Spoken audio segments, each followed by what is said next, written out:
নিরামিষ লাউ ভাজি করব।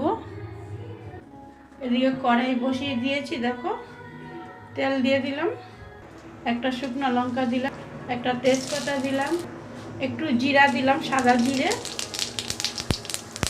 আর ডাল দিয়ে দিলাম অল্প একটু মুগ ডাল, 50 গ্রামের মতন।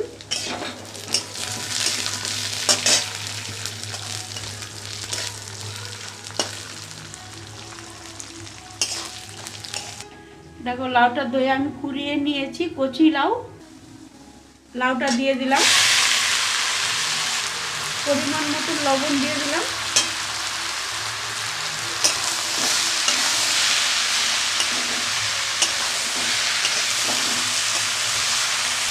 একটু হলুদ দিয়ে দিলাম,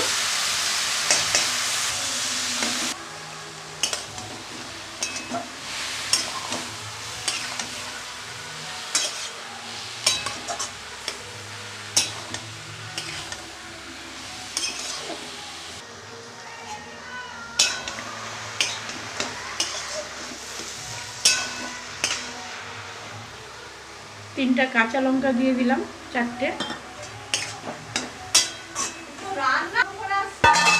ঢেকে দিলাম। একটু জিরের গুঁড়ো দিচ্ছি যাতে ফ্লেভারটা ভালো আসবে, আর অল্প একটু চিনি দিচ্ছি, নিরামিষ তো ভালো লাগবে।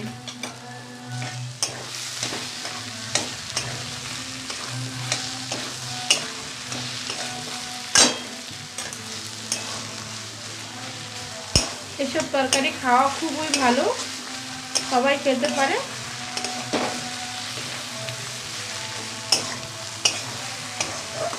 আমার তরকারিটা হয়ে গেছে, এবার নামিয়ে নিচ্ছি। ভাত বা রুটি দিয়ে দারুণ লাগবে খেতে, আপনারা অবশ্যই বানাবেন। এটা 5 ফোড়ন দিয়েও করা যায়, আমি জিরা ফোড়ন দিয়ে করছি, দুইটাই ভালো লাগে। আমার তরকারিটা রেডি।